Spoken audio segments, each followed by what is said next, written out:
এ যে এক অসম্ভব কার্য। আপনারা এত বিচলিত হবেন না। আমি ঠিক সময়ের মধ্যেই কুমারের হৃদয় উদ্ধার করে এই মন পবনের নাওতে চড়ে বসব। দেবী, মায়াপুরী আমাকে বলেছিল ভালোবাসার তীর দিয়ে কুমারের দেহে হৃদয় প্রতিস্থাপন করতে হবে।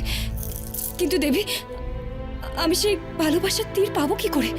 ভালোবাসার পরেই তোমাকে সেই বিষয়ে সাহায্য করতে পারে কিরণমালা। তুমি তুষার রাজ্যে গুহায় গিয়ে পৌঁছো। গুহায় গিয়ে পৌঁছানোর পরেই ভালোবাসার পরীর সন্ধান তুমি কিভাবে পাবে তা তুমি জানতে পারবে। কিন্তু দেবী, আমি সেই গুহা চিনব কি করে? বিস্তীর্ণ তুষারাবৃত প্রান্তরে সেই গুহা কোথায়? তুষার রাজ্যে কিছুক্ষণের জন্যই সূর্যের আলো দেখতে পাওয়া যায়। তোমাকে খেয়াল রাখতে হবে সূর্যোদয় কখন ঘটছে। সূর্যোদয়ের সঙ্গে সঙ্গে সেই আলো গুহার প্রবেশ দ্বারের উপর গিয়ে পড়ে।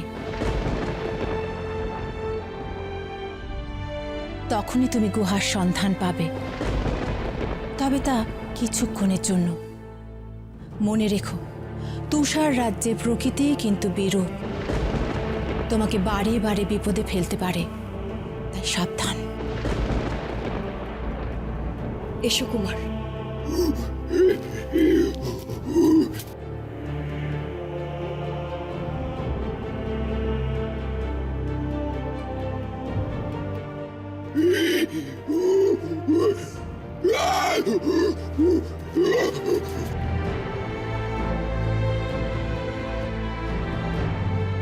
কি হলো কুমার?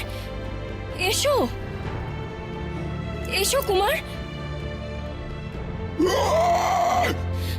কুমার এসো।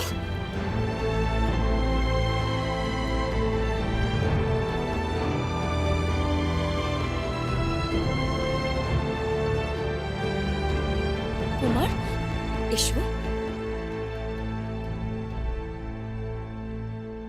চলুন মহারাজ বিজয়, এবার আমরা উঠি।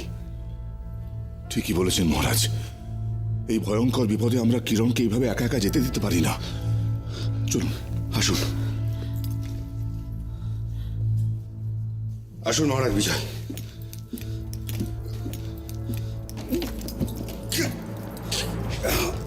মহারাজ বিক্রম, তরণী ডুবে যাচ্ছে, আপনি আপনি শীঘ্রই নেমে আসুন। হাত দিন আমায়, হাত দিন মহারাজ বিক্রম, হাত দিন।